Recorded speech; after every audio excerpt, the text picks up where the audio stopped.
Bienvenidos a Relatos del Más Allá. Me encantaría saber desde dónde nos escuchan, dejen sus comentarios, los leo con atención. Y ahora, sin más, prepárense para adentrarse en cada relato. Que los disfruten. El puesto 27. Me llamo Daniel Álvarez y durante 12 años fui soldado de infantería en la Sedena. Entré a los 19 para salir de la pobreza y terminé con algo que no me dejan olvidar ni los años ni el alcohol. Fue en el 2015, en la selva de Chiapas, cerca de la frontera. A ese lugar le decíamos el puesto 27. Nadie fuera de nosotros parecía saber que existía. Éramos poco más de 20 hombres. Nos llevaron en helicóptero, sin celulares, sin cámaras.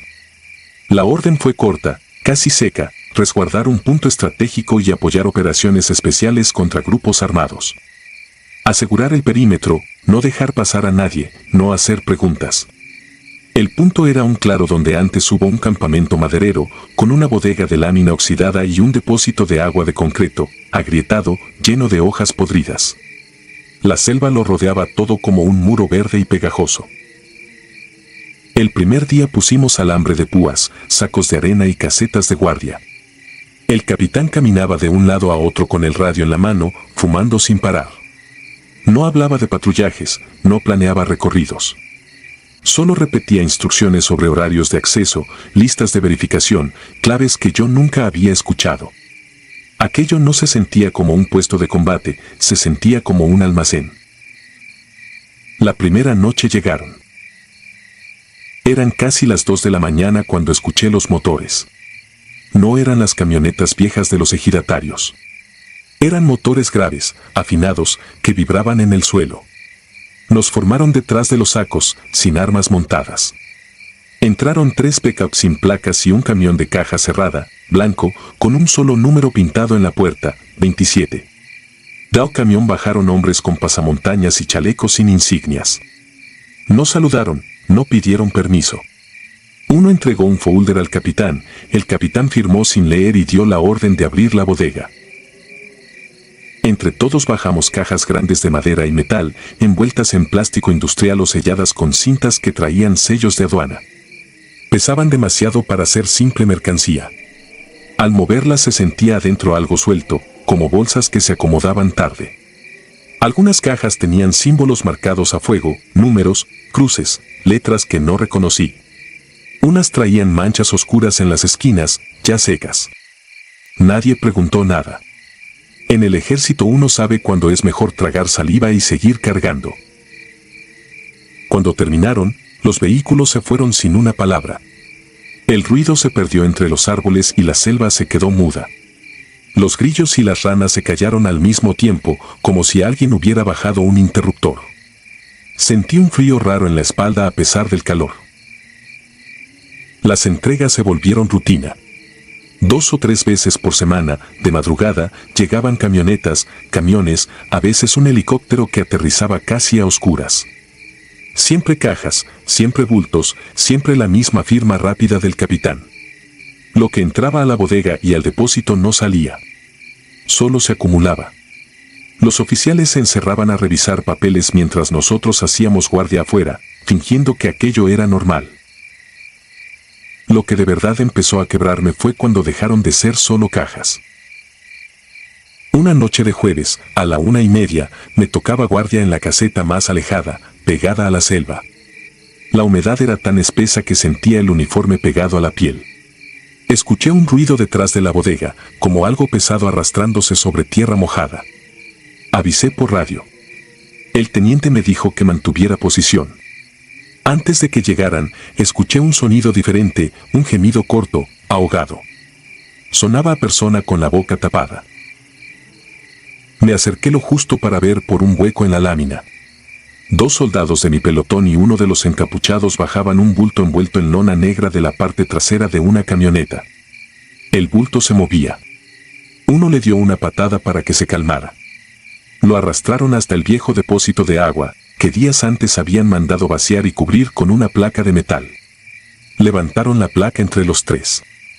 El gemido se volvió un grito opacado por la lona. Luego escuché un golpe hueco y el sonido de algo cayendo a mucha profundidad.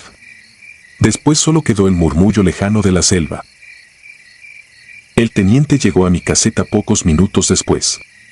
Tenía la cara cansada y los ojos rojos. No necesitó preguntarme mucho. Me dijo que ese movimiento no iba en el parte oficial, que no había pasado y que, si quería seguir vivo y cobrando, ahí se acababa mi curiosidad. Asentí. Esa noche me temblaban las manos aunque apretara el fusil. A los pocos días empezó el olor. Al principio pensé que eran animales muertos, pero no era ese olor. Este era pesado, dulce, se pegaba al fondo de la garganta y a la ropa. Venía del depósito sellado. Una madrugada vi entrar un camión cisterna gris, sin logos, solo con el número 27 en la puerta. Salió horas después. El capitán nos formó y dijo que estaba estrictamente prohibido acercarse a 10 metros del depósito, bajo amenaza de arresto. Nadie preguntó por qué.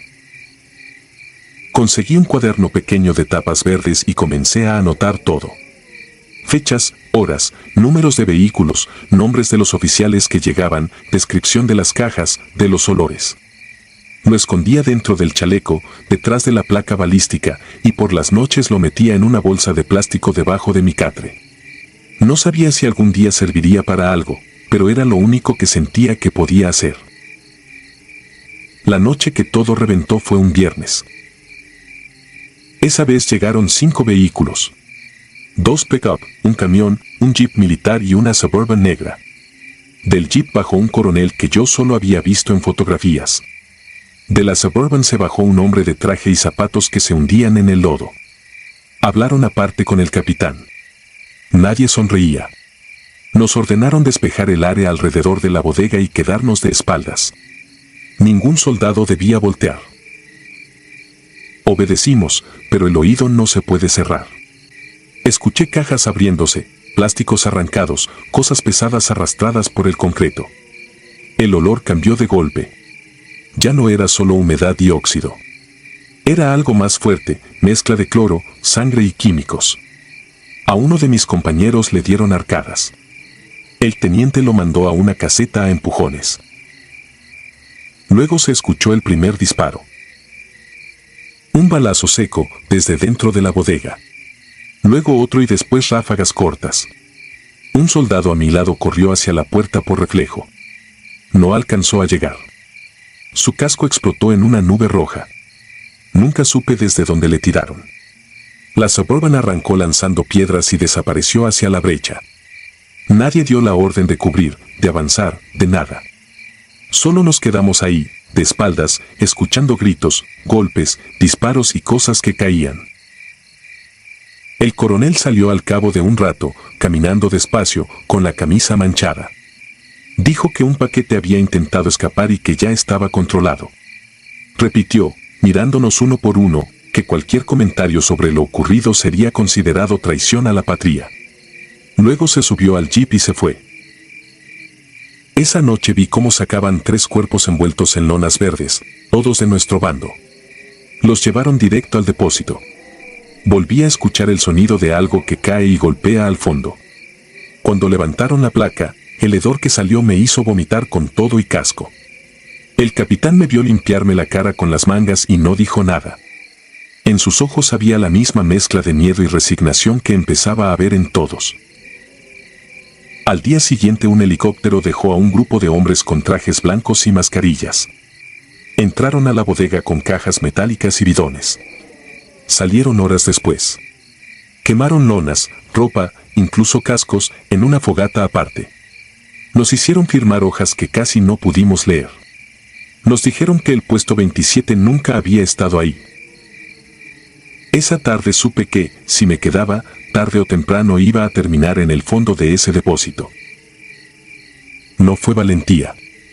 Fue puro terror. Esperé el cambio de guardia, dejé mi fusil recargado junto a la caseta y me interné en la selva por un sendero que los ejidatarios usaban para ir al río. Caminé toda la noche guiado por el sonido del agua y por una linterna que apenas se encendía para no delatarme.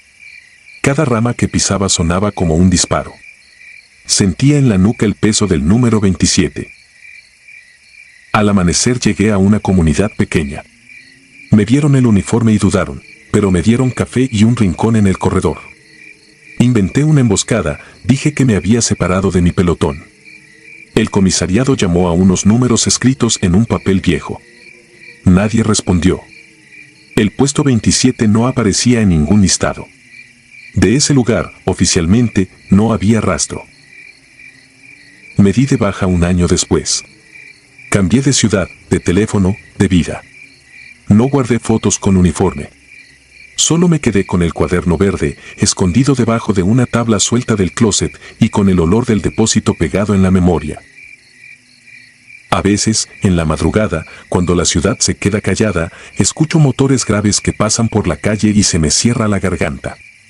Cierro los ojos y vuelvo a sentir el calor pegajoso, el silencio de los animales, el eco de los gritos que nunca se anotaron en los partes oficiales. Sueño que alguien arranca la tabla del closet, encuentra el cuaderno, lee cada entrada y decide que ya hablé demasiado.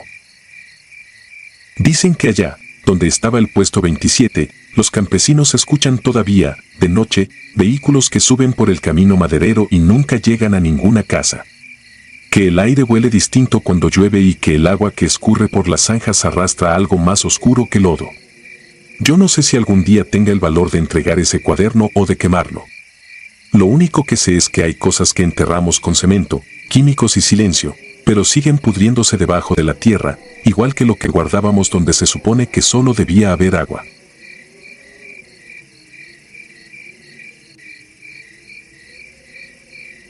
Los que se quedaron en la línea. Me llamo Héctor Lozano y esto que voy a contar no lo leí en ningún lado ni me lo platicaron en la cantina. Lo viví yo. Me lo trago todas las noches desde hace años y todavía no sé si lo que pasó fue humano, brujería o algo que nunca debimos ver. Soy sargento segundo de infantería en la Sedena. En ese entonces estaba adscrito al 37 Batallón, destacado en Tenosique, Tabasco, en plena frontera, donde la selva se cierra como una boca húmeda y todo suena a insectos, agua y respiraciones que no ves. Año 2018. Oficialmente, lo que hicimos fue una operación de reconocimiento. Lo que realmente fue, yo lo llamaría otra cosa. Nos ordenaron internarnos en una zona de selva densa, camino a una antigua pista clandestina que el narco había usado años atrás. Supuestamente estaba abandonada, pero había informes de luces nocturnas, disparos aislados y gente que no era ni migrante ni campesino. La orden era simple: entrar, verificar, reportar y salir. 12 elementos. Un teniente al mando, 2 sargentos y el resto tropa joven, carne fresca que todavía se reía de nervios para matar el miedo. Nos movimos en 2 unidades hasta donde se pudo. La terracería se volvió lodo, y el lodo se volvió una trampa. Dejamos vehículos a un lado de un arroyo seco y seguimos a pie.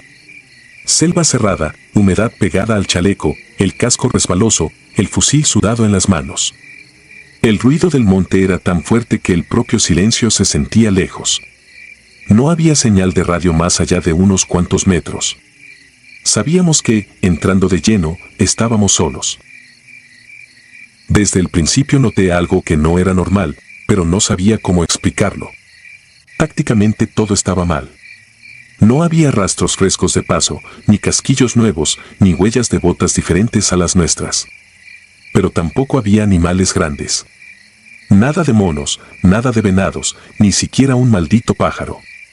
Solo insectos y ese zumbido lejano, como si el aire vibrara. Caminamos casi 3 horas hasta que llegamos a lo que quedaba de la pista. Una franja de tierra apisonada, ya medio comida por la selva. A un lado había restos de tambos quemados, estructuras improvisadas y lo que parecían chozas abandonadas. No había fogatas recientes, no había basura fresca. Sin embargo, en cuanto cruzamos cierto punto, todos sentimos lo mismo, y lo supe porque nos miramos sin decir nada. Era esa sensación de estar observados por alguien que no se asoma, alguien que sabe exactamente dónde estás y qué traes. El teniente ordenó asegurar el perímetro. Nos colocamos en puntos de vigilancia, formamos un semicírculo alrededor de la pista. Había neblina baja, pegada al suelo. El aire olía raro, como a lluvia que no llegaba, mezclada con metal viejo y tierra podrida. Yo me quedé cerca de lo que quedaba de una bodega improvisada, una construcción de madera y lámina oxidada. Adentro no había muchas cosas, un par de cajas vacías, huellas viejas de humedad, manchas en el piso que preferí no preguntar de qué eran. Lo que sí había eran marcas en la pared. Al principio pensé que eran rayones de machete, pero al acercarme vi que no. Eran nombres.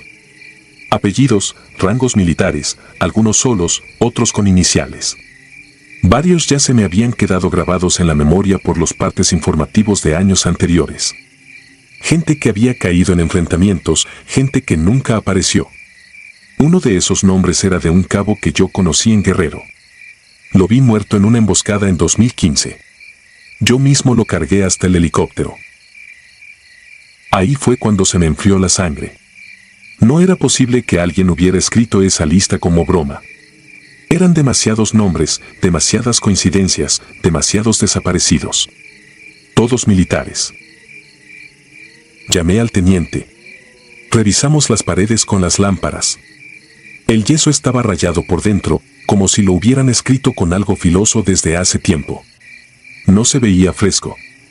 El teniente ordenó tomar fotos y seguir con el reconocimiento. Nos dijo que no nos sugestionáramos, que seguramente eran cosas del narco, que les encanta jugar con la mente. Pero yo ya traía un nudo en el estómago. La noche cayó más rápido de lo normal.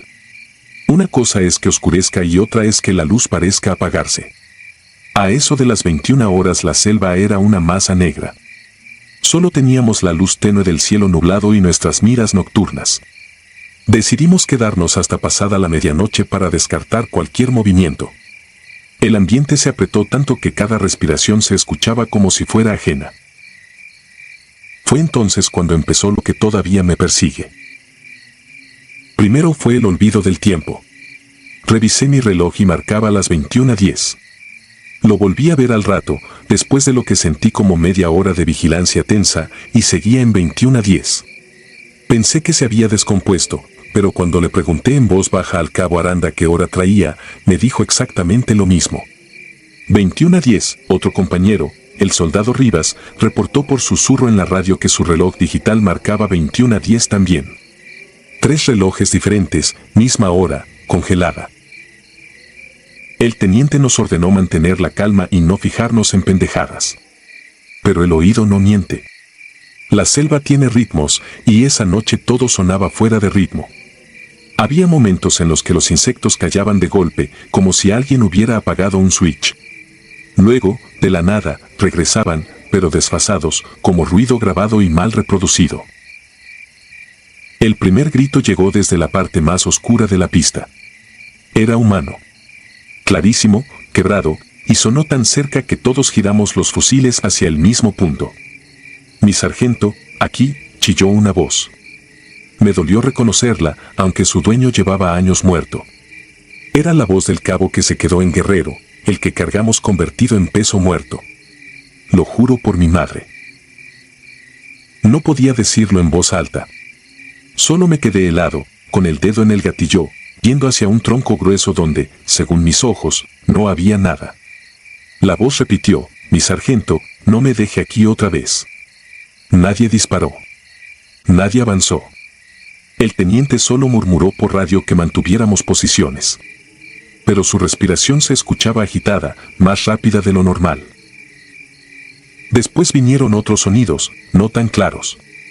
Susurros de mujer llamando por un nombre que nadie traía en el uniforme. Sollozos de niño del lado del arroyo, donde sabíamos que no había casas ni campamentos. Pasos, muchos pasos, dando vueltas alrededor de la pista, pero sin ver siluetas claras en la visión nocturna. De vez en cuando aparecía una forma de calor, una mancha tibia que no tenía cuerpo definido, como si alguien estuviera demasiado cerca de la mira y al mismo tiempo no estuviera ahí. En un momento escuchamos algo que terminó de romper al más joven del grupo. Una voz de hombre, madura, cansada, diciendo su nombre completo, apodo incluido, tal y como solo su padre lo llamaba. Yo no conocía esa historia, pero vi como el soldado Montiel soltó el fusil, se quitó el casco y dijo en seco que ahí estaba su papá, que lo estaba esperando. Su padre había muerto hacía 3 años. Lo supe después. Montiel comenzó a caminar hacia la línea de árboles. Nadie reaccionó a tiempo. Solo vimos cómo se internaba en la negrura, respondiendo ya voy a algo que nosotros no escuchábamos con tanta claridad como él. El teniente quiso ordenarme que fuera tras él, pero la frecuencia de la radio tronó en estática. Las luces de nuestras miras empezaron a parpadear. Una sensación de mareo se nos vino encima a varios, como si el aire se hubiera espesado. Lo perdimos en menos de 10 segundos. Avanzar era suicida. No había visibilidad y los pocos destellos térmicos que aparecían en la mira eran erráticos, se movían a velocidades que no correspondían a una persona normal. A veces los veíamos justo detrás de alguien del grupo, pero al voltear no había nada. La formación se nos empezó a deshacer, no por cobardía, sino porque el terreno dejó de obedecer a la lógica. Caminabas 5 pasos hacia adelante y regresabas al mismo tronco marcado, al mismo pedazo de bodega, al mismo claro con una roca grande. Era como dar vueltas dentro de un círculo que no veías. En uno de esos giros absurdos, regresé a la bodega de las paredes rayadas. Solo que ahora los nombres no eran los mismos. Varios habían desaparecido, otros estaban recién marcados, más profundos, como si alguien hubiera pasado una navaja hace minutos. Entre ellos vi uno que me aflojó las piernas, mi nombre completo, con número de matrícula. Acababa de aparecer ahí. Lo hubiera jurado. Toqué el rayón. La madera estaba caliente. No recuerdo haber salido de ahí por decisión propia. De pronto estaba afuera, en la pista, con el teniente gritando mi apellido en susurros furiosos y dándome un manotazo en el hombro. A nuestro alrededor, solo quedábamos 7. Montiel no estaba. Tampoco Rivas ni el cabo Aranda. Nadie escuchó disparos. Nadie vio destellos.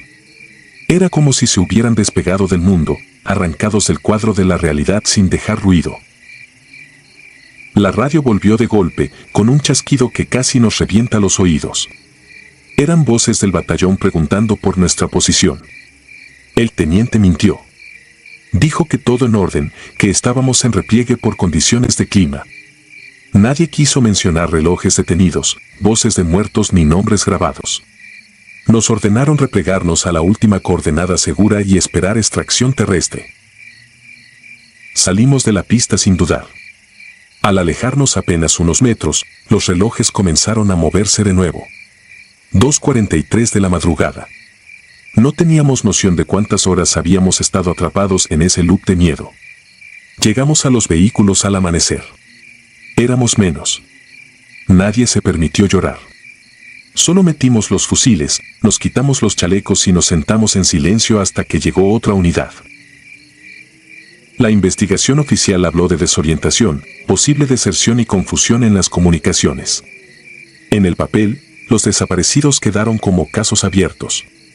En las pláticas de pasillo, se decía que el narco usaba drogas, bocinas, rituales, lo que fuera, para quebrarnos. Lo explican con cualquier cosa que no sea lo que realmente sentimos ahí, que la selva misma nos estaba pasando lista. Semanas después, un mayor de otra zona me enseñó sin querer un expediente viejo, de principios de los 2000. Fotos de la misma bodega, la misma pista. En las imágenes ya se veían nombres rayados en las paredes. Nombres de gente que seguía viva en ese momento. Gente que, con los años, fue cayendo uno por uno en diferentes estados, diferentes operativos. Algunos nunca aparecieron. Todos estaban escritos ahí desde antes. Nunca regresé a esa selva. No porque no quiera, sino porque desde esa noche entiendo que hay lugares donde la guerra no es solo contra hombres armados. Hay puntos en el mapa donde algo decide quién se queda en la línea y quién logra salir. Donde tu nombre puede estar tallado en una pared mucho antes de que tus botas pisen el terreno. Yo sigo aquí.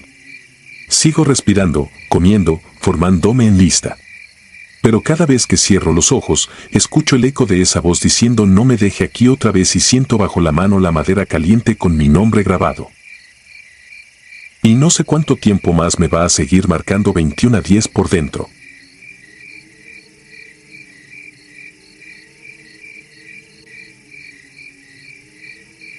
Los que se quedan en la maleza. Nunca nunca quise escribir esto. Cada vez que lo recuerdo, la piel se me hace fría y me vuelven los ruidos en la cabeza, como si siguiera allá adentro, entre los árboles. Pero si no lo dejo salir, algún día voy a acabar vaciando un cargador contra la primera sombra que se mueva frente a mí. Me llamo Daniel. Soy sargento segundo de la Sedena. Lo que voy a contar pasó en 2016, en la selva de Chiapas, cerca de la frontera, en una base de operaciones de esas que salen en los informes con un nombre que suena ordenado y limpio.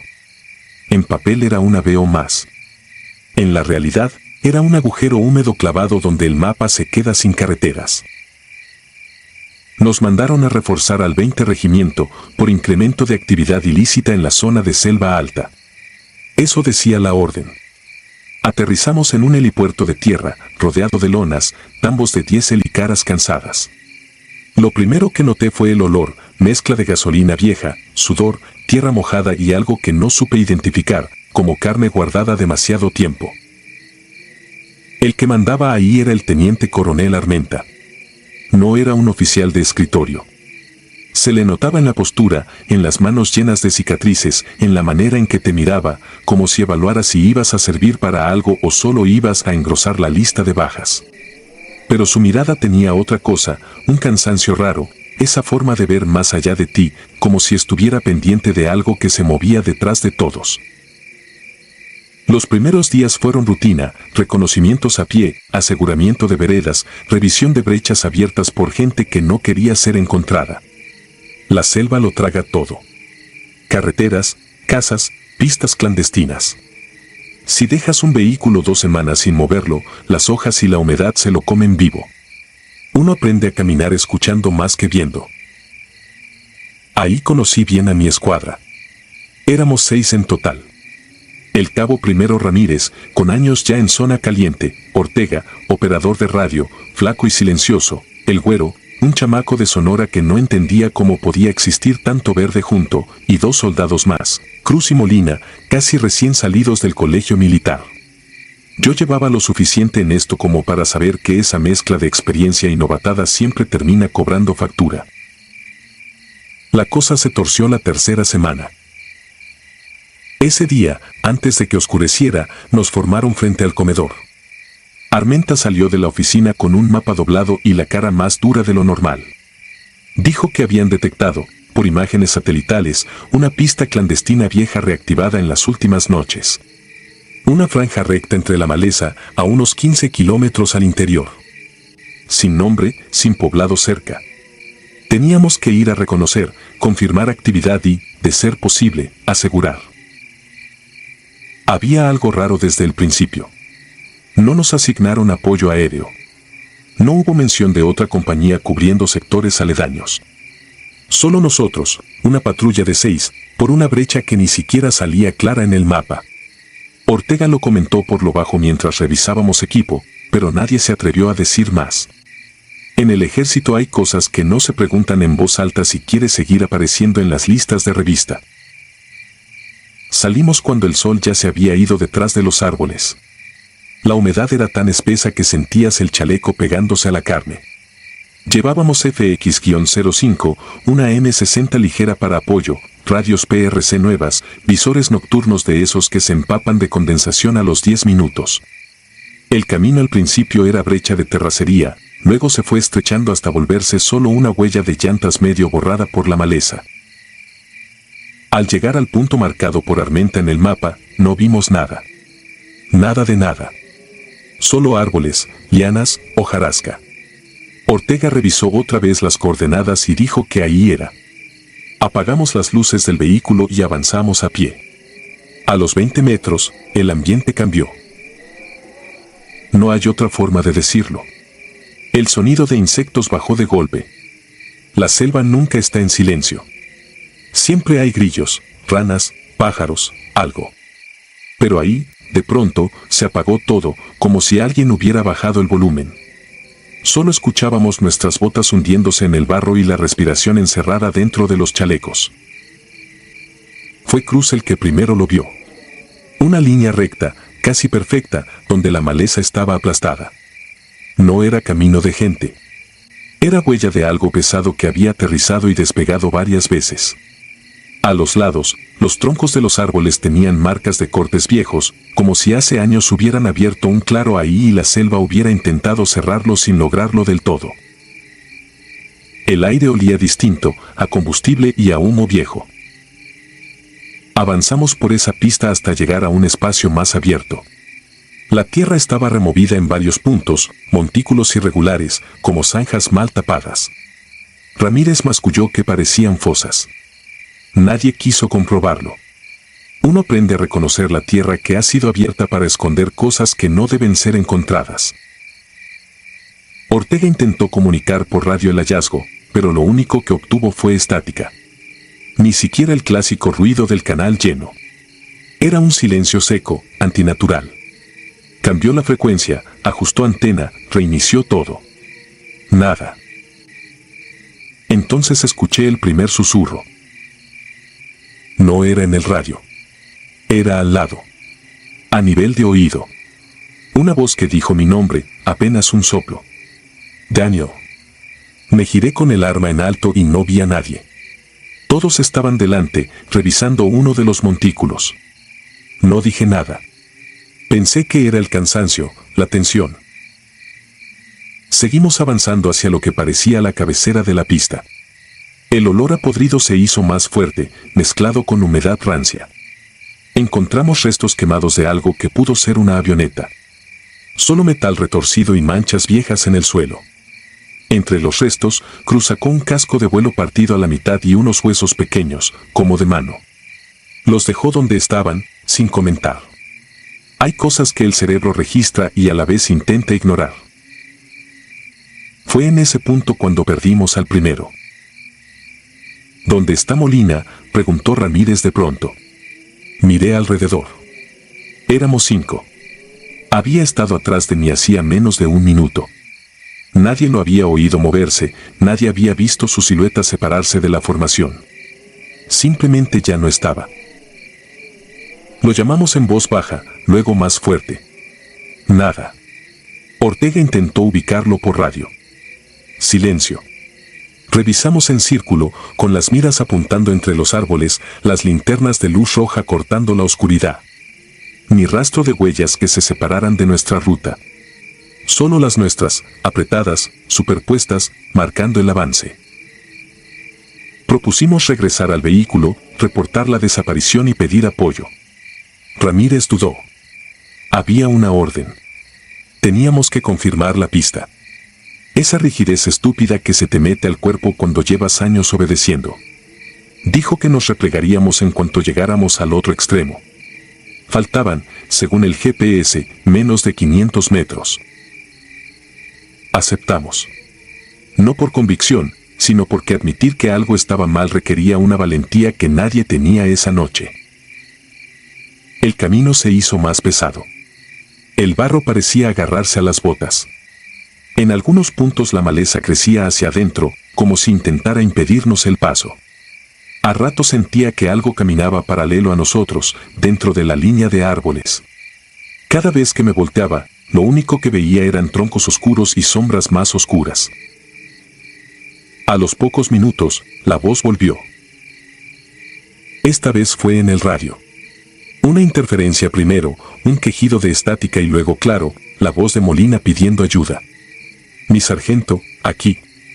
Y el audio se cortaba, regresaba, mezclado con un ruido húmedo, un gorgoteo que no se parecía a nada mecánico. Ortega paleó en cuestión de segundos. Yo sentí que el estómago se me congelaba. No habíamos tenido señal para hablar con la base, pero el grito de un hombre perdido sí entraba limpio. Ramírez ordenó seguir la pista.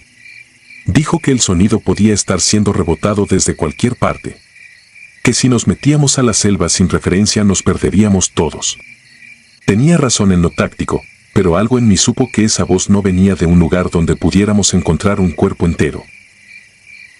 Cuando llegamos a lo que el GPS marcaba como fin de pista, no encontramos nada más que un claro inundado. Charcos de agua oscura, raíces expuestas como venas, mosquitos girando sobre la superficie. El hedor era insoportable, una mezcla de drenaje, sangre vieja y hojas podridas. Allí tuve la certeza de que no estábamos solos. Ortega se me quedó viendo de pronto, con los ojos muy abiertos, y señaló detrás de mí sin hablar. Giré, levantando el arma, y los vi. En el borde del claro, entre los troncos, había siluetas. No eran sólidas del todo. Eran como sombras más densas que la oscuridad, con la altura y el ancho de hombres cargados. Se mantenían inmóviles, alineadas, observando. No tenían rostro, pero yo sentía las miradas clavándose en la cara descubierta, en las manos.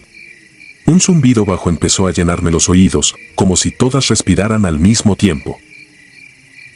Nadie disparó. Nadie gritó. En el ejército te enseñan a reaccionar ante algo tangible. Esto era otra cosa. Ramírez intentó decir algo y en ese momento la M60 se le resbaló de las manos, como si pesara el doble. Yo escuché la voz de Molina otra vez, pero ahora no venía del radio, venía de entre los árboles, detrás de esas figuras. Mi sargento, ya no salimos. Eso dijo. Claro, como si estuviera pegado a mi oído. Sentí un hilo frío bajar por la espalda. El güero soltó una grosería casi en un sollozo. Cruz se persignó con movimientos torpes. El aire se espesó aún más. Las sombras dieron un paso hacia adelante, todas al mismo tiempo, y el zumbido en mis oídos se volvió un rugido mudo. No recuerdo bien cómo salimos de ahí. Tengo recuerdos sueltos, como fotos mal reveladas. Ramírez empujándome por la espalda. Ramas golpeándome la cara. El sabor metálico de la sangre en la boca, sin saber de dónde venía. Voces que sonaban igual a las de mis compañeros, llamándome desde diferentes direcciones, diciéndome que por ahí era más corto, que lo siguiera. A cada paso sentía que me jalaban hacia adentro, hacia la tierra.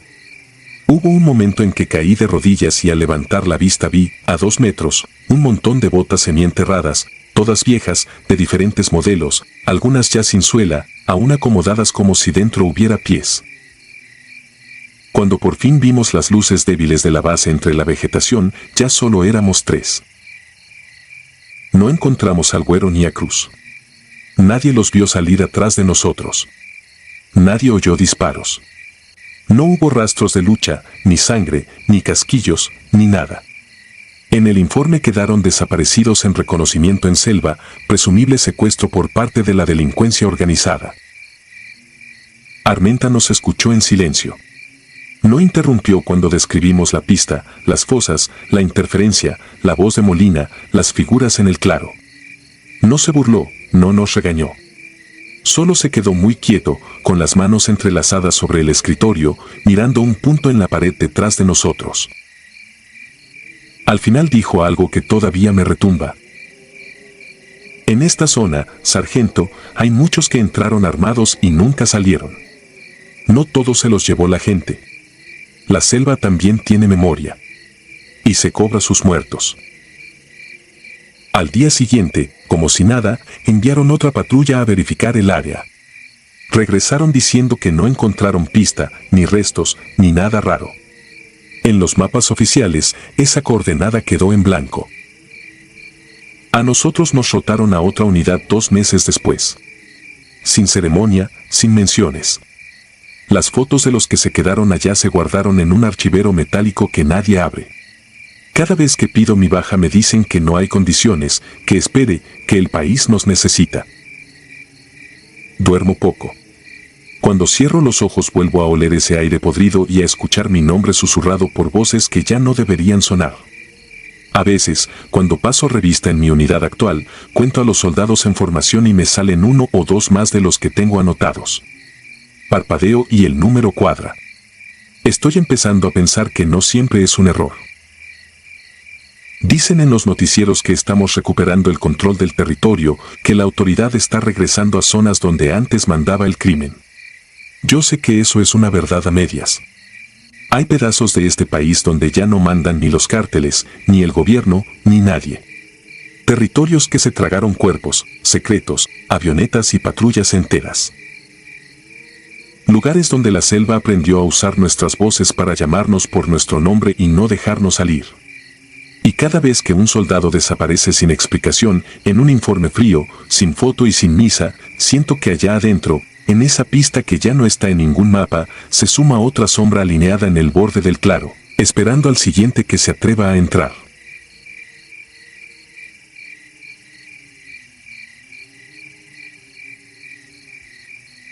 Los que no contestan lista. No me llamo como aparezco en los registros. En los archivos de La Serena sigo siendo el cabo de infantería José Ramírez Pérez, muerto en cumplimiento del deber en 2013, en un operativo exitoso contra el crimen organizado. Pero yo no estoy muerto. Al menos, no oficialmente. Mi nombre real es otro que ya ni uso y, entre la tropa, todos me conocían como el Güero. Apodo sencillo, de esos que se pegan desde el primer día de adiestramiento y ya nadie se molesta en preguntar por qué. Nací en Tamaulipas, pero mi vida se quedó en la selva de México, en un pedazo de monte entre Chiapas y Campeche que no sale en los mapas. Ahí fue donde aprendí que la muerte no siempre llega con balas y que a veces los que caminan contigo ya están muertos y no lo saben. En los partes oficiales, aquel operativo se llamó Laguna Seca. En el batallón todos lo conocíamos como la Marcha de los Fantasmas. No porque viéramos muertos caminando, sino porque desde antes de entrar al monte ya sabíamos que, pasara lo que pasara, nadie más iba a saber la verdad. Era julio. En la selva, julio sabe a barro caliente y hojas podridas. Yo estaba destacado en un batallón de infantería de selva, de esos que mandan a tapar pistas clandestinas, quemar laboratorios y cuidar rutas que todos dicen que no existen. Llevábamos semanas de puro patrullaje sin novedad, puro mosco y humedad, hasta que un día en la madrugada nos formaron en el patio con todo y equipo. Los helicópteros ya estaban encendidos antes de que llegaran las órdenes. Eso siempre es mala señal. Cuando las hélices se prenden antes de que hablen los mandos, la decisión ya está tomada y tú solo eres el peso extra en la bitácora. El teniente solo dijo que íbamos a asegurar un campamento de alta importancia y a capturar a un objetivo al que todos llamaban el Pastor. Jefe de plaza, enlace de un cártel con una célula guerrillera, o eso decían. Nos recalcaron que no habría prensa, que la información era reservada, que cualquier cosa que viéramos quedaba bajo jurisdicción militar. Yo ya sabía lo que significaba, había cosas que no se anotan en el parte, no porque no pasen, sino porque conviene que nunca hayan pasado. Despegamos antes del amanecer. El helicóptero vibraba como si quisiera sacudirse nuestra mala suerte. Desde arriba, la selva se veía como un solo monstruo verde, un mar de copas de árboles donde cualquier cosa podía esconderse. A medio vuelo nos ordenaron apagar los celulares, retirar la batería y guardarlos en la mochila. No era la primera vez, pero esa vez fue distinto, también nos cambiaron las placas con el nombre. Placas nuevas, relucientes, con los mismos apellidos pero otras iniciales, otros números. Nadie preguntó nada. En la tropa aprendes que hay preguntas que se quedan atoradas en la garganta si quieres seguir vivo. Aterrizamos en un claro pequeño, apenas ganado a machete. Desde ahí empezamos la marcha. Eran como las 6 de la mañana cuando dejamos atrás el ruido del helicóptero y nos quedamos solos con los grillos, los monos y ese silencio raro que hay entre árbol y árbol antes de que salga bien el sol. Íbamos en columna, 12 hombres, cargando más municiones de lo habitual. Yo iba casi al final, detrás del sargento primero. La radio chisporroteaba cada tanto con órdenes cortas, frías, como si desde el otro lado no hubiera personas. Llegamos al primer punto a las 9. Era un campamento. O lo había sido. Las hamacas todavía colgaban entre algunos árboles, había cazuelas de frijoles volcadas, ropa tirada por todas partes. Pero no había gente viva. Solo cuerpos. No eran como los que había visto en otros enfrentamientos. Estos no tenían tantos impactos de bala. Tenían la cara desencajada, las mandíbulas abiertas como si se hubieran quedado gritando. Algunos tenían la lengua hinchada, morada, como si se hubieran ahogado en pleno aire. Otros estaban doblados hacia atrás, con la espalda arqueada de una forma antinatural. No olían a pólvora. Olían a algo ácido, una mezcla de químico y carne que llevaba apenas unas horas muerta. El sargento empezó a tomar fotos con una cámara pequeña, no la oficial, otra que traía colgada por dentro del chaleco. El teniente pidió por radio autorización para avanzar al siguiente punto. Del otro lado todo fue muy rápido. Se escuchó una voz que no era la del coronel, una voz seca, sin acento. Ordenó proceder con limpieza del área, sin rescates ni aseguramientos fuera de los previstos. Después, silencio. Esa palabra, previstos, se nos quedó entrando y saliendo por los oídos mientras buscábamos algún sobreviviente entre las chozas de lona. Yo lo encontré. Detrás de unas tarimas, atado de manos y pies, había un hombre con uniforme pixelado, botas reglamentarias y el cabello cortado a máquina. Tenía la cara llena de lodo y sangre seca, pero lo primero que vi fue el parche en el hombro, Sedena. Lo volteé. Las placas estaban colgando, manchadas. Las leí por reflejo. No voy a decir aquí el nombre que llevaban. Pero era un nombre que yo conocía. El mío. Me quedé frío. El hombre estaba medio inconsciente. Murmuraba que lo soltáramos, que no los dejáramos hacerlo otra vez. El sargento llegó detrás de mí y lo vio también. Su mirada se me clavó en la nuca, pesada. Me arrebató las placas, las guardó en su bolsa, como si quemaran. Por radio informamos que había un elemento militar con vida. Del otro lado se hizo un silencio de varios segundos. Luego, la misma voz sin acento dijo que no había constancia de personal desplegado en ese punto fuera de nuestra unidad, que nos concentráramos en el objetivo y que cualquier anomalía sería evaluada después. El teniente apretó los labios. Ordenó asegurar al hombre, pero no moverlo del campamento. Quise quedarme con él, pero me mandaron al frente. Seguimos la marcha. Algo cambió después de dejarlo atrás. El aire se volvió más espeso. La selva, que siempre está llena de ruidos, se cayó. No había pájaros, no había monos, ni siquiera el zumbido de los mosquitos se oía igual. La radio empezó a fallar. Primero eran chasquidos, luego voces encimadas, como si a nuestro canal se colaran otras transmisiones. Entre esa estática empezamos a escuchar algo que nos heló la sangre, voces llamando lista. Una voz masculina, firme, nombrando apellidos. Y luego, uno por uno, los nombres de mis compañeros. Respondían con un presente que no salía de nuestras bocas. Era la voz de cada quien, pero distorsionada, como si nos respondieran desde debajo del agua. El teniente mandó apagar la radio un rato. El sargento fingía que nada pasaba, pero yo le vi las manos temblar mientras se ajustaba el casco. Llegamos al segundo punto cerca del mediodía. Era una especie de pista improvisada, con la tierra apisonada y huellas recientes de llantas. En medio había 3 camionetas y, más allá, un helicóptero verde olivo sin matrícula visible. A un lado, varios hombres de civil y otros con uniforme como el nuestro, pero sin insignias. Todos armados. Todos tranquilos, como si nos estuvieran esperando. Nos ordenaron por radio mantener distancia y observar sin intervenir mientras llegaban elementos de confianza. Nadie entendió bien. Desde nuestra posición, entre el follaje, vimos algo que no debía ver un soldado que aún quiere dormir tranquilo. De una de las camionetas bajaron a 3 hombres encapuchados y maniatados. Los ponían de rodillas frente al helicóptero. Uno de los tipos de civil sacó una carpeta con fotos. Cada vez que señalaba un uniforme de los de sin insignias acomodaba a uno de los encapuchados, le levantaba la cabeza, le revisaba la cara. Cuando no coincidía, simplemente lo quitaba y traían otro. Como si estuvieran buscando el rostro correcto para una historia ya escrita. De pronto escuché un nombre. Mi nombre oficial. Lo gritaron claro, como si estuvieran pasando lista. Me agaché con un impulso animal. Vi como uno de los hombres de uniforme sacaba de una bolsa unas placas nuevas, unas como las que nos dieron antes de despegar. Las colgó en el cuello de uno de los encapuchados. Luego, sin drama, sin discurso, le disparó en la cabeza. Los demás elementos apenas se inmutaron. Parecía rutina. Entendí entonces para qué servían las placas cambiadas, los celulares sin batería, la voz anónima en la radio.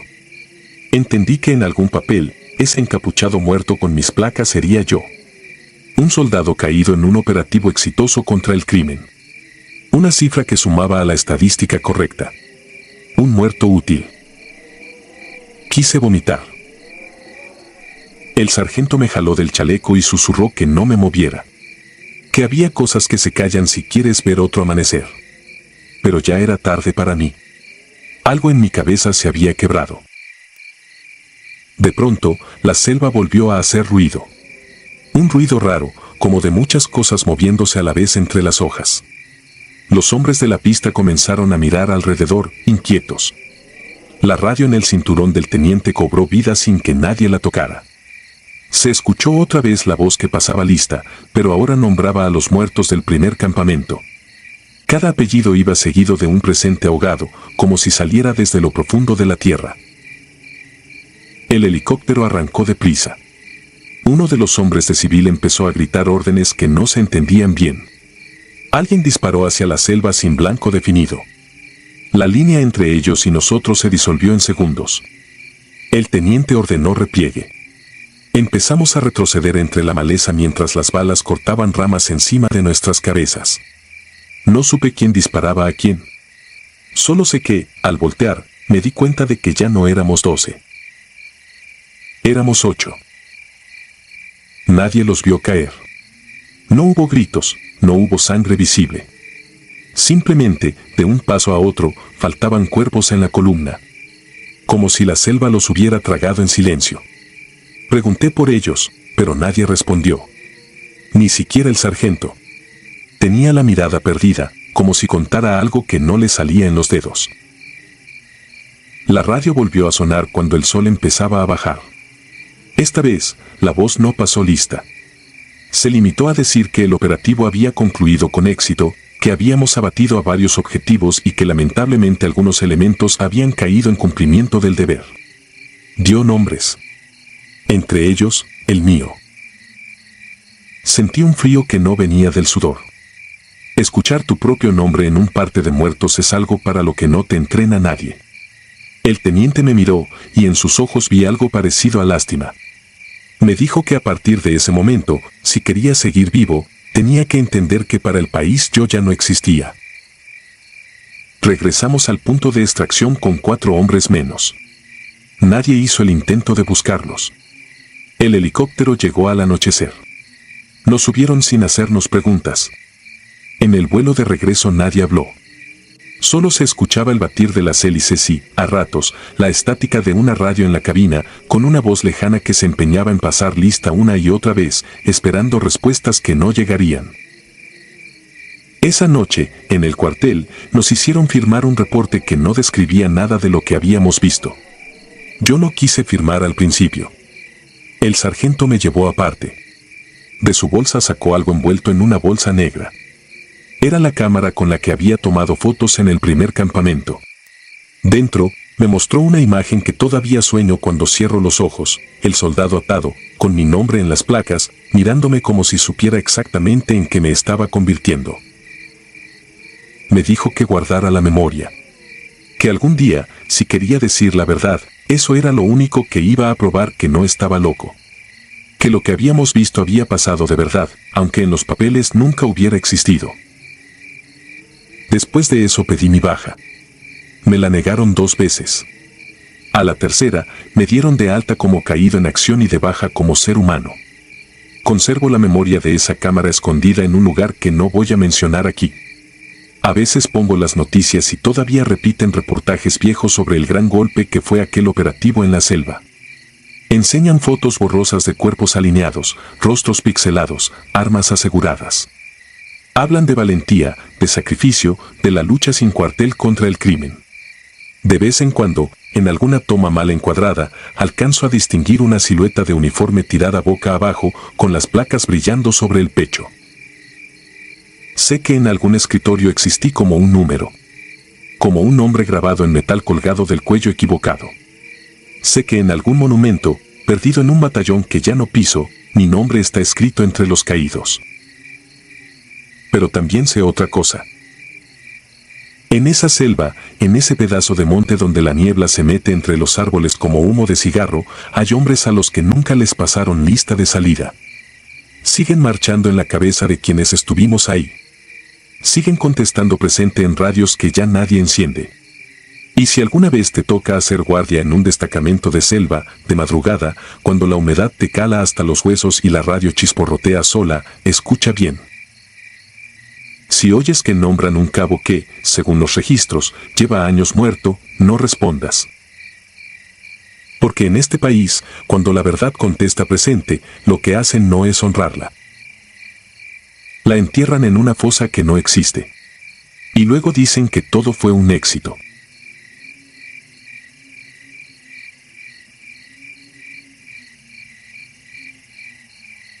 La Casa 27.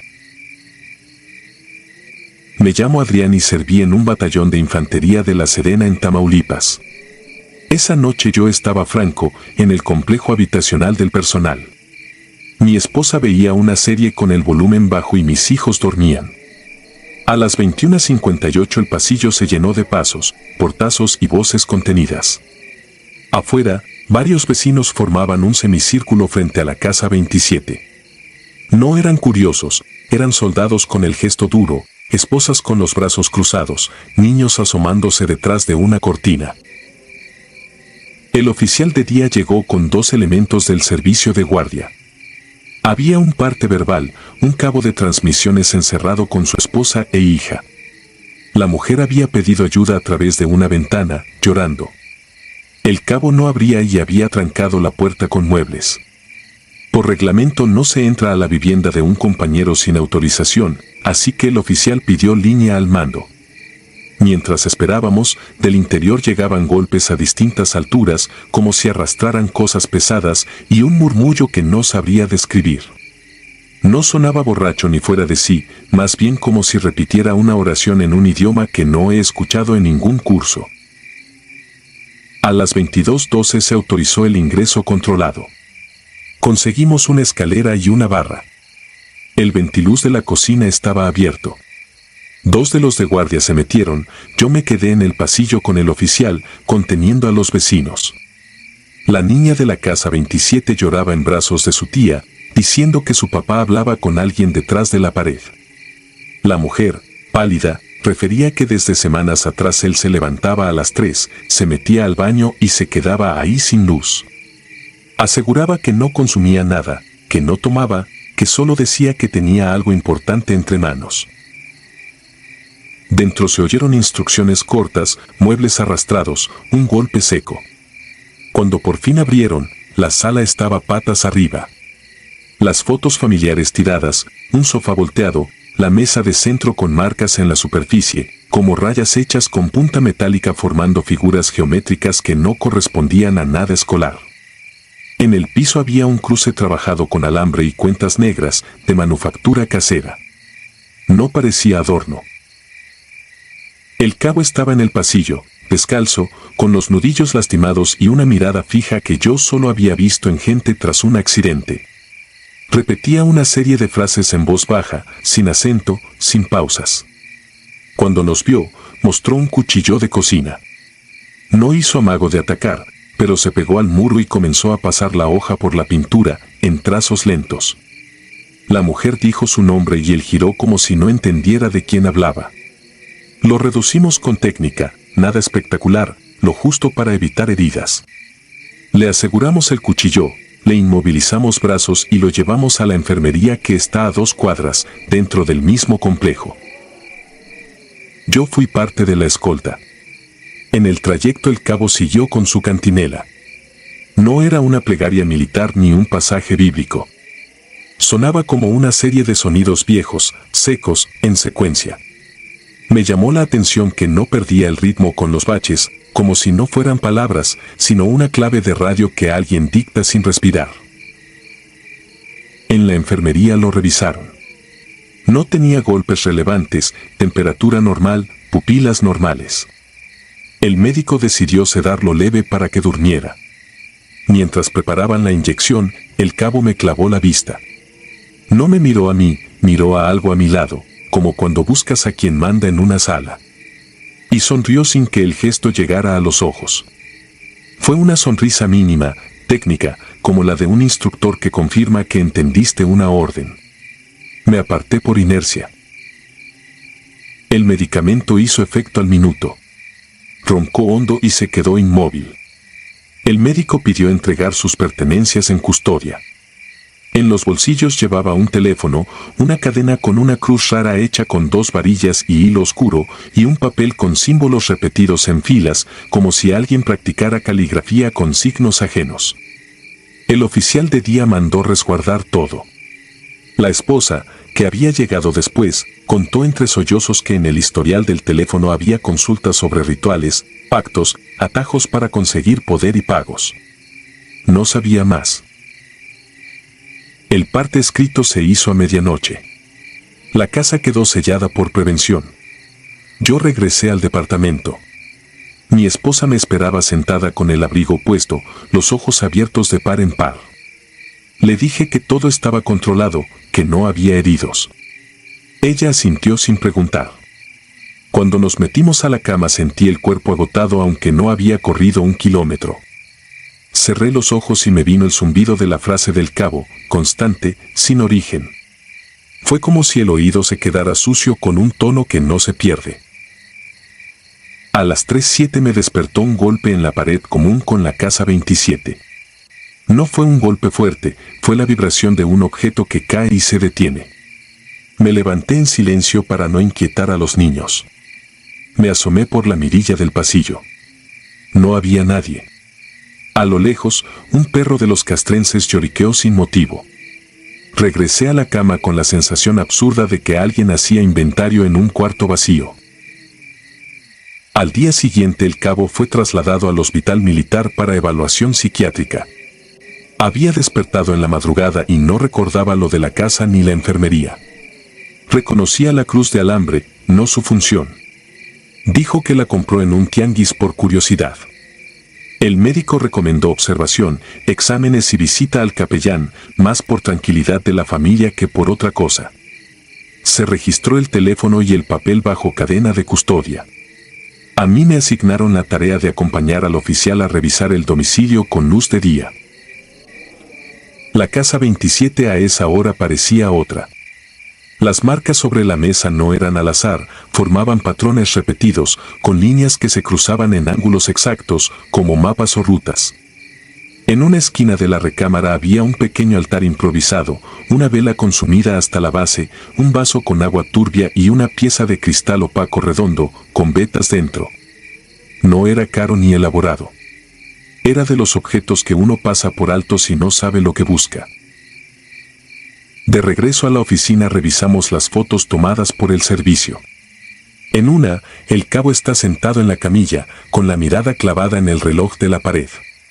La manecilla de los segundos aparece en posición improbable para el momento en que se disparó la toma, como si marcara otra hora. En otra, la cruz de alambre sobre la bandeja de acero refleja algo que no es la lámpara del techo, sino una franja más angosta, curva, como un pasillo visto desde arriba. No soy técnico en imágenes, así que solo lo mencioné y seguí con el papeleo.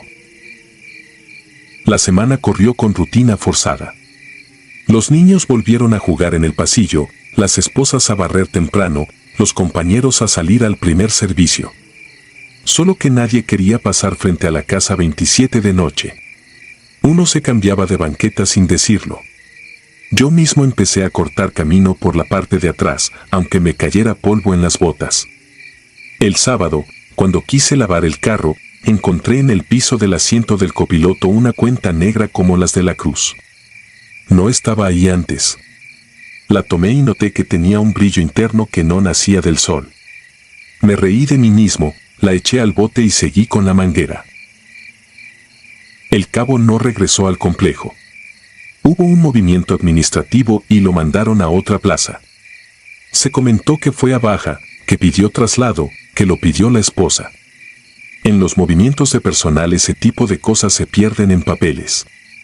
Un mes después llegó otra familia a la casa 27.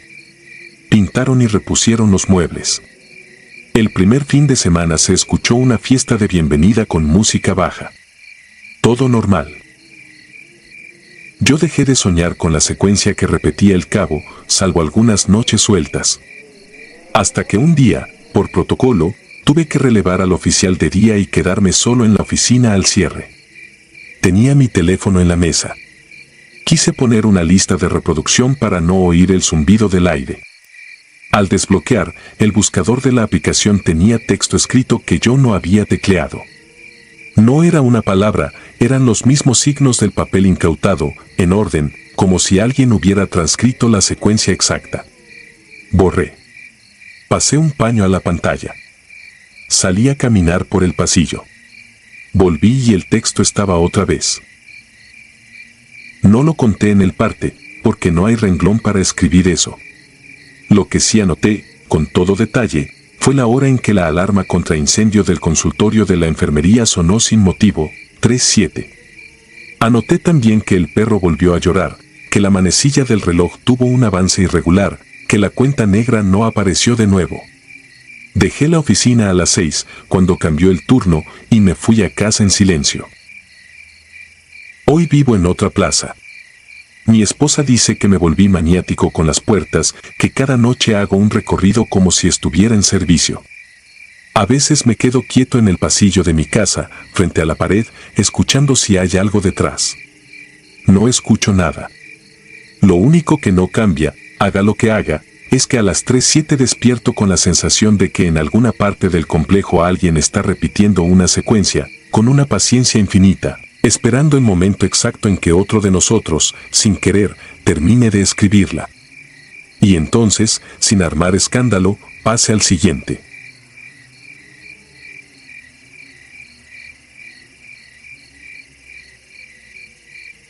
Lo que arrojó el mar.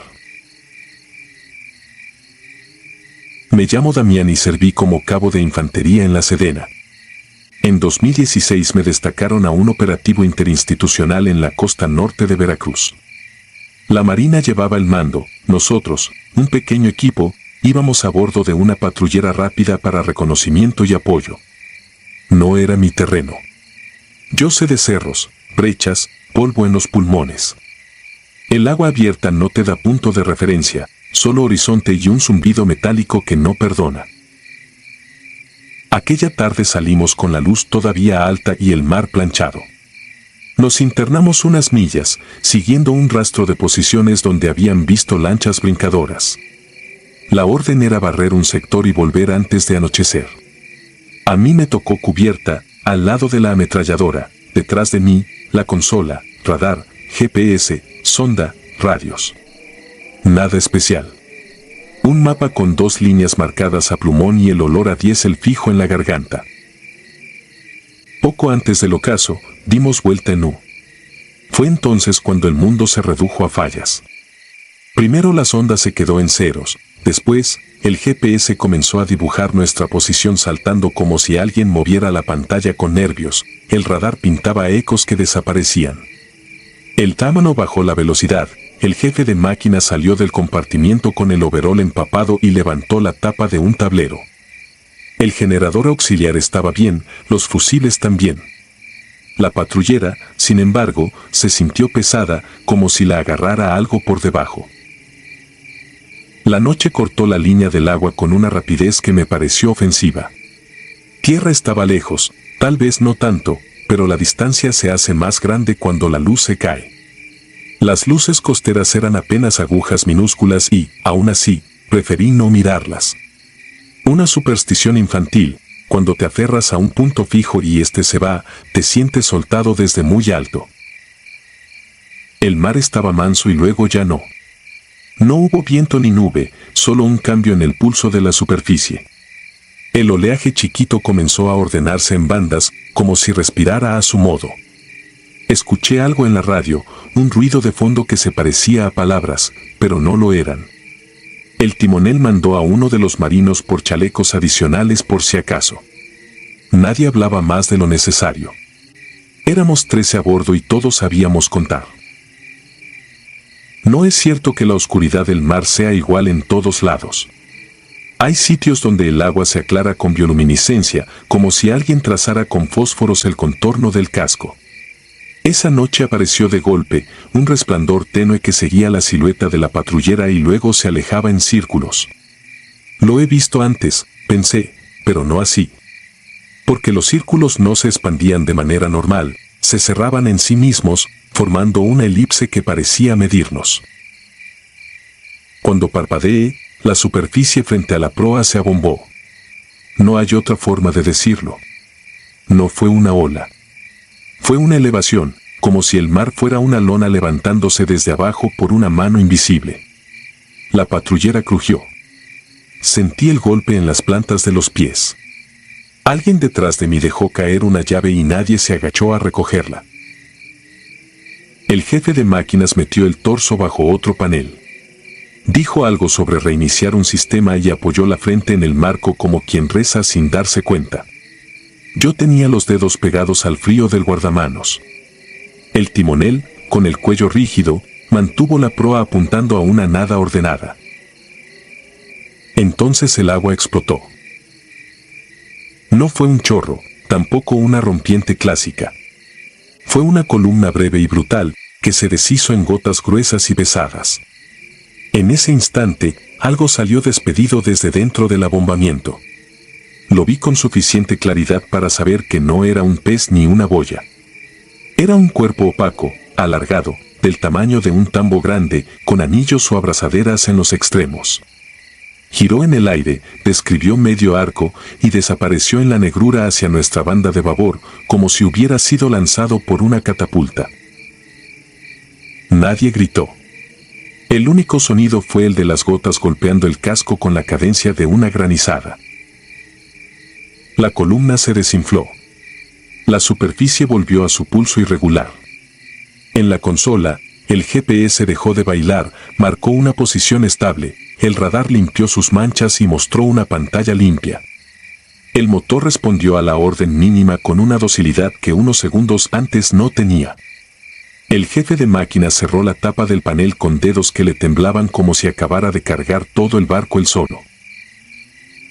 Rumbo a puerto, dijo el oficial de la marina, sin subir la voz.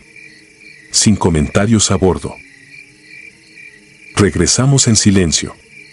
Recuerdo que el aire de la noche nos pegaba en la cara y nos dejaba una capa salobre en los labios.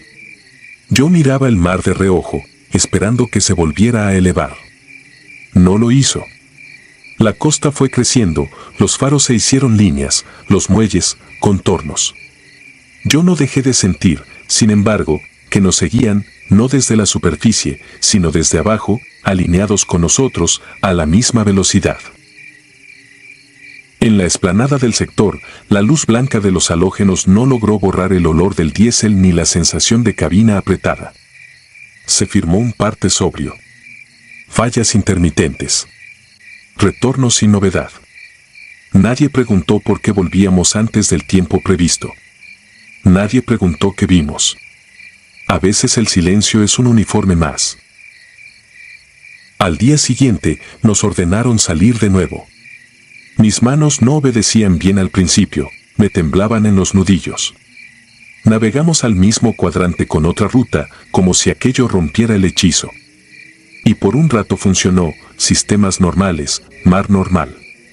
Hasta que pasamos por el punto en el que, según mi memoria, la superficie se había levantado. La sonda clavó un número imposible para esa batimetría, un bache en los datos, un trazo vertical que no correspondía a nada.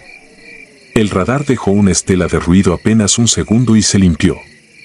En la superficie, solo vi pequeñas algas y, más lejos, una mancha de brillo aceitoso que se quebraba con la brisa en dibujos irregulares.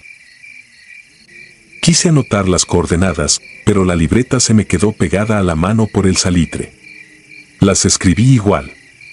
Esa noche, ya en tierra, busqué en los mapas, no había pecio registrado, ni plataforma, ni cableado, ni nada que justificara una lectura rara. Se lo dije al sargento del equipo. Me miró con una seriedad tranquila y me palmeó el hombro. Al día siguiente, a otra cosa. Un operativo en brecha, bultos entre matorrales, rostros de siempre. Como si el mar fuera un sueño. Pero no lo era. A partir de entonces, cada vez que escuchaba un motor diésel trabajar parejo, esperaba el cambio de ritmo que anuncia que algo no quiere que te muevas. En el monte ese aviso lo dan los pájaros cuando de golpe dejan de cantar, el zumbido de los insectos cuando se detiene como si alguien hubiera cerrado una puerta. En el agua, el aviso es más cruel, te lo da la máquina y te lo da tu propio cuerpo, con una presión sorda en los oídos y un frío que sube desde las plantas de los pies hasta la nuca. He pensado mucho en el objeto que vimos salir disparado. Podría haber sido un contenedor de arrastre, una pieza suelta, un artefacto improvisado. Podría. Lo que no puedo explicar es el impulso, de donde salió la fuerza para lanzarlo así, en ese ángulo, con esa velocidad. Tampoco puedo explicar la sincronía, cómo se alineó el regreso de la energía con la desaparición del objeto. Es cómodo pensar en coincidencias hasta que las repites en tu cabeza y dejan de acomodarse en la misma repisa. Hay cosas que no ponemos en los reportes porque no sabemos cómo escribirlas. No hay casillas para el agua se levantó como piel ni para la máquina se apagó porque sí y volvió porque sí. No hay formulario para admitirte que un elemento que no ves te mide, te pesa, te prueba y luego decide si te deja ir. Y sin embargo, esa noche aprendí que el mar tiene su manera de devolver lo que le estorba, sea nuestro o no. Lo saca a patadas, lo lanza y te hace testigo para que te vayas con la lección clavada. A veces, cuando me asignan guardia y la madrugada está quieta, recuerdo la elipse de luz cerrándose bajo nuestro casco y el objeto rotando, mudo, en el aire corto antes de desaparecer. No rezo. Solo mantengo las manos ocupadas y la mirada en un punto que no me traicione. Porque hay distancias que se agrandan cuando las nombras. Porque hay historias que no se cuentan para asustar a nadie, sino para que, si alguna vez te toca, sepas que lo peor no fue lo que viste, sino lo que te midió y te dejó ir. Y que quizá, solo quizá, no fue la patrullera la que se salvó esa noche, sino algo allá abajo lo que decidió no tenernos encima.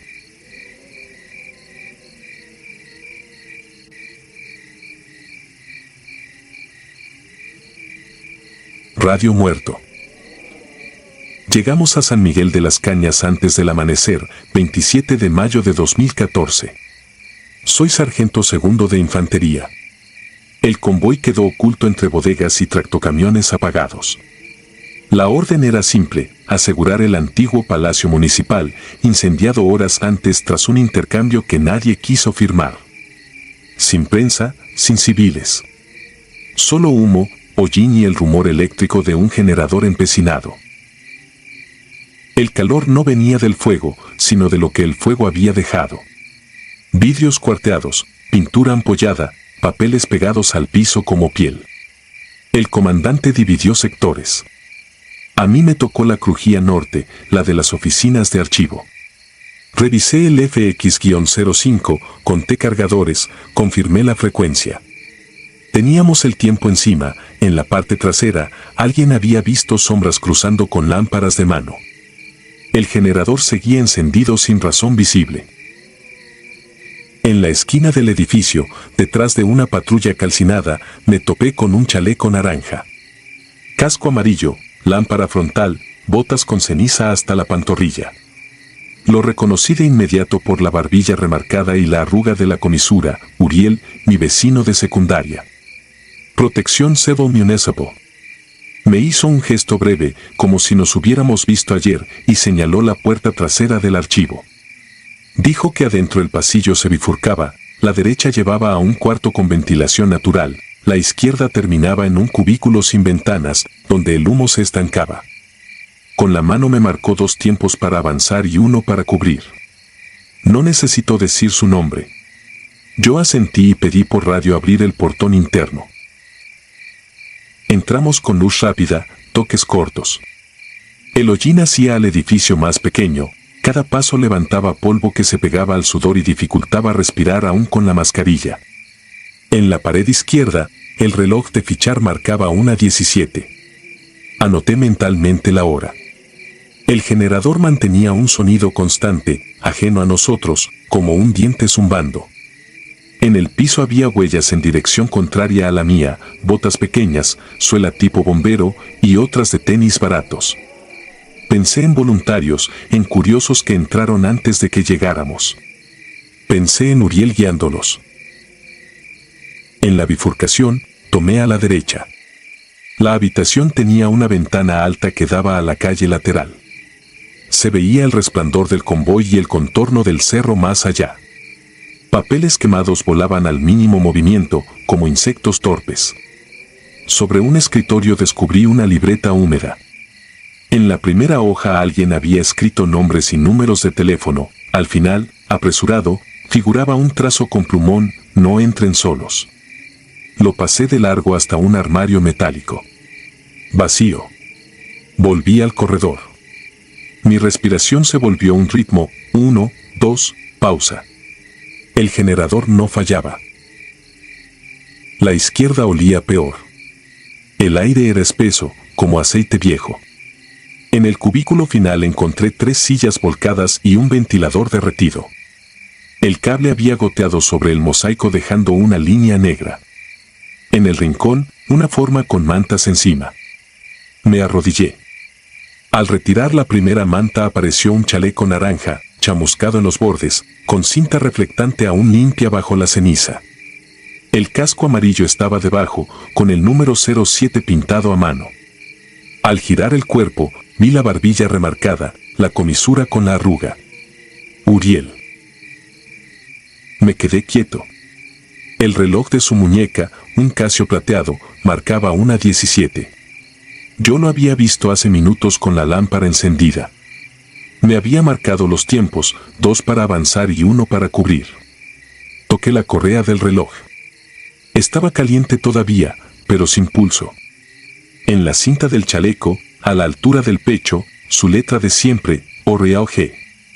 Un marcador negro había sangrado con el calor y la humedad, dejando una sombra sobre su nombre. Avancé el dedo por el borde del casco. Había hollín en el interior y, más abajo, un golpe seco en la sien. No era reciente. En el piso, a 20 centímetros, la huella de sus botas estaba fija en una vuelta en U, como si hubiera querido regresar y no hubiera podido. Busqué señales de maniobra de reanimación, guantes abandonados, vendas. Nada. Solo el ventilador cristalizado y el cable que había dibujado un meandro al derretirse. El generador no variaba. El edificio, sin embargo, pareció volverse más pesado. Quise creer que me había confundido. Quise creer que el humo me jugó una mala pasada. No era la primera vez que la mente completaba figuras en un escenario tenso. Llamé por radio el hallazgo. La voz del comandante tardó un segundo en llegar y autorizó extracción del cuerpo con documentación de cadena de custodia. Cerré los ojos un instante. Aún podía ver la señal de Uriel en la esquina, la mano describiendo la bifurcación, la indicación de 2 tiempos. Aún sentía el gesto de complicidad de un vecino con el que jugué fútbol sobre el asfalto caliente, años atrás. Me asignaron un binomio para la extracción. Fijamos fotografía, numeramos, levantamos. El peso de un cuerpo inerte es distinto, más total. La manta volvió a cubrirle la cara, pero sus botas permanecieron expuestas. La suela quemada había dejado un dibujo que reconocí del callejón donde vivíamos, un patrón de goma gastado de tanto frenar en la bajada. Lo cargamos por el corredor que él mismo me había indicado recorrer. Afuera, el aire parecía nuevo. El candor se recortaba contra el cielo sin estrellas. Se escuchó el chasquido de una brida asegurando la bolsa. En la plancha improvisada, el médico registró hora de hallazgo y características. Al llegar al renglón del reloj, anotó detenido a la 1:17 y me miró sin decir nada. Le dije que, antes de entrar, vi a un elemento de protección civil marcado con el 07, en pie, intacto. Señaló la bolsa. Dijo que el 07 estaba ahí, con rigidez instalada hacía rato. La palabra resonó como golpe. Hacía rato. La libreta que tomé en el cubículo la dejé sobre la puerta de la patrulla, abierta por la última hoja. Ya no decía no entren solos. Alguien, quizá con los dedos tiznados, había añadido un trazo simple, como infantil, 2 pasos cortos, una pausa, una flecha hacia la derecha. En el margen, con la misma mano trémula, apareció mi apellido abreviado. No recordaba que estuviera escrito cuando lo vi primero. Me quedé mirándolo demasiado tiempo hasta que el comandante me ordenó volver a mi sector. Regresé con el equipo a terminar la inspección. El generador se apagó de golpe, sin aviso, como si se hubiera acordado por fin de que nadie lo alimentaba. El silencio dejó un borde áspero en los oídos. En el interior, la ventana del cuarto ventilado devolvía la luz del convoy como un espejo opaco. En el piso, bajo la luz de mi lámpara, había una línea de polvo barrido que no recordaba haber cruzado. 2 pasos, pausa, 2 pasos, pausa, hasta la bifurcación. Como si alguien hubiera caminado adelante de mí marcándome el ritmo. Liberamos el edificio a las 5:06. El parte se redactó en la caja de una camioneta. Al llenar la sección de personas localizadas, escribí masculino, aproximadamente 30, protección civil, identificación en chaleco, Uriel G. La pluma se me atascó en la G, respiré profundo y seguí. En observaciones puse orientación previa del personal municipal. No quise redactar más. Firmé. Guardé el radio en la pechera. Revisé por última vez el reloj del hall de entrada.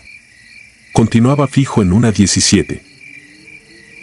A mediodía, cuando entregamos la custodia a agentes ministeriales, uno de ellos me pidió el registro de frecuencia. Dijo que un tercero había estado hablando en abierto con nosotros.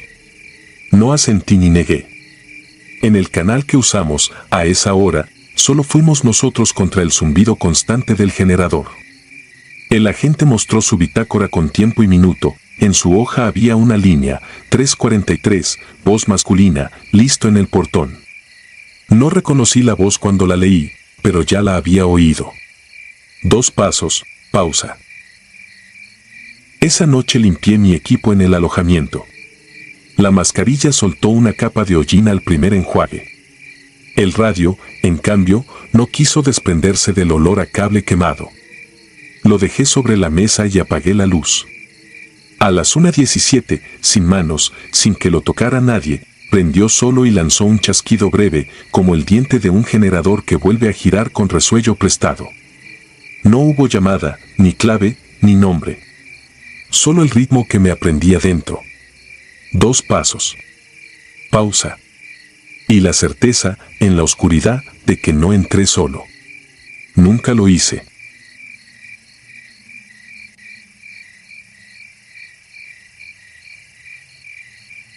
Los que no rompieron fila.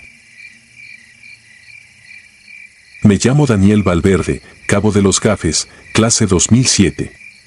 Lo que voy a contar ocurrió en 2011, en la Sierra de Choix, Sinaloa, durante una operación de interdicción forestal que se volvió algo distinto sin que nadie lo admitiera en los reportes. Éramos 12 en la partida, 2 binomios caninos, un cabo artillero y un sargento que sabía leer el terreno como si fuera su libreta. Subimos por una brecha vieja de madera, de esas que se abren a punta de motosierra, con el FX-05 a la pechera, chaleco ajustado y radio en canal corto para no llamar atención. El aire olía a resina y a diésel distante. Nos dijeron que arriba, en un lomerío sin nombre, se escondían talamontes y gente armada.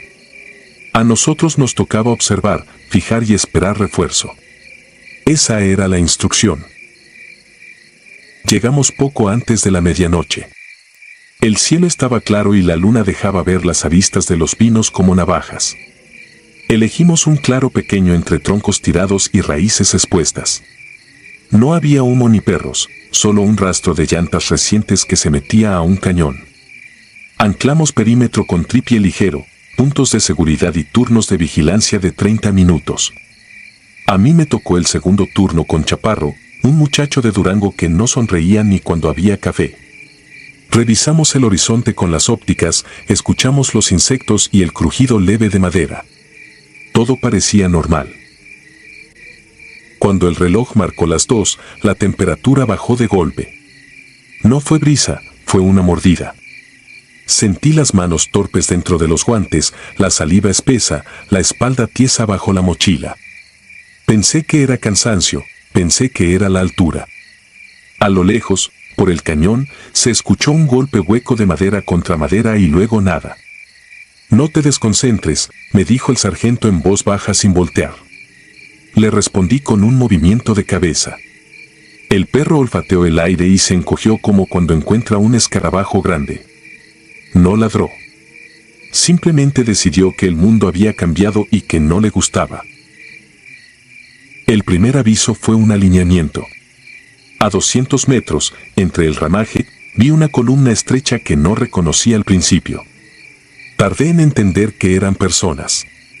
Se desplazaban sin ruido, avanzaban a ritmo de patrulla, talón y punta, fusil pegado, el mismo paso que nos enseñan en el curso cuando quieres cruzar un claro sin cantar tu posición. Me acomodé el visor y encendí la luz de luna. No reflejaban brillo en placas ni en correas, solo un tono extraño en la piel, como papel que no ha visto el sol. Conté 8. Uno volteó y juraría que llevaba la mirada fija en algo que no éramos nosotros. Iba a dar la orden de alto cuando el sargento me tocó el antebrazo y negó con la cabeza. «Observa», dijo. Nadie más habló. El cabo artillero se agachó y apoyó la mejilla en la culata, pero no apuntó. El viento no soplaba. Los pinos dejaron de balancearse, las agujas quedaron inmóviles. En ese silencio empezaron los ruidos pequeños del monte, no en el lugar correcto sino alrededor, como pasos sobre hojas que se detienen antes de romperlas, como ropa que roza corteza sin desprenderla. Me di cuenta de que todos lo escuchaban por cómo se tensaron las nucas. La columna siguió avanzando hasta el límite del claro y ahí se quebró, no hacia nosotros sino hacia un matorral donde no había sendero. Podían haber elegido la brecha limpia y no lo hicieron. En ese ángulo vi que sus uniformes no eran como los nuestros. Eran viejos, con cortes de otra época, botas sin el brillo plástico de las nuevas, cantimploras de metal que ya no se asignan. Noté algo más. La parte trasera de uno estaba rota en zigzag, como si hubiera reventado por presión y luego vuelto a cerrarse mal, sin sangre, sin humedad, solo tejido apagado. Me ardieron los ojos, parpadeé para limpiar la imagen y al abrirlos ya se estaban metiendo entre las ramas sin doblarlas. No dejaron marca. El perro pegó el hocico al suelo y se apartó con un llorido. El sargento ordenó cambiar de posición en silencio. Nos abrimos en abanico unos metros. El frío se acentuó. Tenía la boca tan seca que el primer trago de la cantimplora supo a metal. «Mantengan la calma», dijo el sargento. Nadie apretó, nadie cargó cerrojo. No era miedo a fallar. Era la certeza de que disparar no servía. A los 5 minutos volvieron a aparecer, ahora en paralelo con la brecha. Eran más. 12, tal vez 15. El de hasta adelante llevaba un brazalete deslavado. Traían los cascos abollados, la cara dura, cero expresión. Pasaron frente a nosotros sin vernos. Sentí que el aire se comprimía, que el pecho tenía peso. Quise decir algo, cualquier cosa, el santo y seña, el número de la patrulla. La voz no me salió. Noté que el sargento apretaba un escapulario dentro del guante. Atrás de la columna, como una cola, venía una especie de bruma que no era bruma del valle sino una estela corta que borraba sus huellas a medida que caían. Donde pisaban, el piso quedaba limpio, como si alguien hubiera pasado una escoba húmeda de manera precisa. No desaparecieron de golpe. Se fueron menguando, perdiendo densidad, cambiando de lugar sin movimiento, como si un lente se empañara a mitad de un plano. Cuando el último se diluyó, regresó el rumor de insectos. El perro respiró normal. Alguien soltó el aire en un suspiro largo. El sargento miró al cielo y luego a nosotros. Nadie abre la boca en el reporte, dijo, y asentimos con un gesto. No hizo falta hablar. Al amanecer se escuchó un motor viejo y una camioneta se asomó por la brecha. Venía un hombre mayor con un costal en la caja. Paró a distancia prudente, bajó, alzó la mano y preguntó si estábamos perdidos. El sargento respondió que no, que era punto de vigilancia. El hombre dijo que por ahí arriba no había más que árboles caídos y un corral abandonado, que en esa barranca no quedaban ni leñadores porque hace años se había perdido una unidad. No quiso decir el número, dijo que no le tocaba a él contarlo. Traía un café en un termo viejo y lo ofreció. Nadie lo aceptó. Nos recomendó bajar por la tarde porque el clima cambia y la cabeza engaña. Cuando se fue, el sargento me pidió revisar el cañón por donde se disolvieron. Fui con Chaparro y el binomio. El suelo estaba limpio. No limpio de barrido humano, limpio sin rastro. Ni hojas rotas, ni tierra revuelta, ni marcas de rodilla. En cambio, encontré un botón metálico con el águila tan gastada que parecía sombra y un casquillo antiguo con fecha que no correspondía a nuestras dotaciones. Se lo mostré al sargento. Lo guardó sin hablar. Anotamos coordenadas, levantamos fotos del entorno, fijamos puntos de referencia, todo según protocolo. En mi libreta copié un detalle que no puse en el informe: el olor. No era muerte, no era humedad. Era algo parecido al polvo de un salón clausurado cuando se abre después de años. Ese olor se quedó pegado en la tela del uniforme hasta que lo cambié 2 días después. Bajamos por la tarde, como el hombre sugirió. A medio trayecto, por radio interno, el comandante de compañía preguntó por consumo de munición. Respondimos que 0. La operación quedó marcada como observación efectiva sin contacto. En el cuartel, el sargento nos reunió en la sala de mapas. Sacó el botón, lo dejó sobre la mesa y dijo que se lo iba a entregar a un mayor que coleccionaba insignias viejas. Nadie bromeó. Nadie puso música. Nadie habló del frío. Ese día dormí con los calcetines puestos, como en campaña, aunque teníamos camas. Pasaron años. Me cambiaron de zona, me tocó frontera, me tocó litoral, me tocó hacer escuela de tiro a novatos que confunden adrenalina con valor. Cada vez que reviso un claro en la noche, veo aquella columna en la periferia de la mirada. Si parpadeo mucho vuelven a formar fila.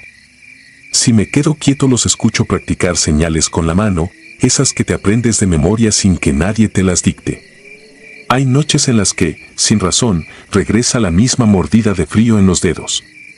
Entonces reviso el cargador, palpo el seguro y me digo que sigo de servicio. Hace poco encontré al sargento en una ceremonia. Traía canas y una medalla nueva. Me preguntó si seguía soñando con marchas en lugares donde no hay sendero. Le dije que sí. Me dijo que algunos sitios no aceptan relevo, que hay compañeros que no liberaron turno y que siguen cumpliendo.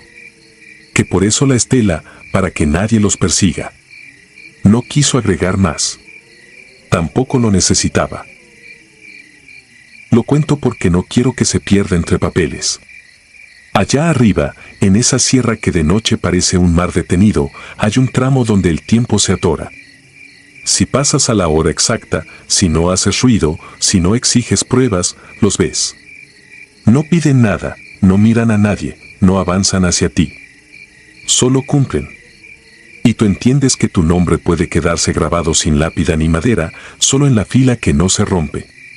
Desde entonces, cada guardia la hago como si alguien viniera detrás, marcando paso perfecto, sin rendirse, borrando su rastro para que no lo sigan. Porque allá arriba siguen formados, a la misma distancia, con el mismo ritmo, y nosotros todavía estamos aprendiendo a guardar silencio cuando pasan.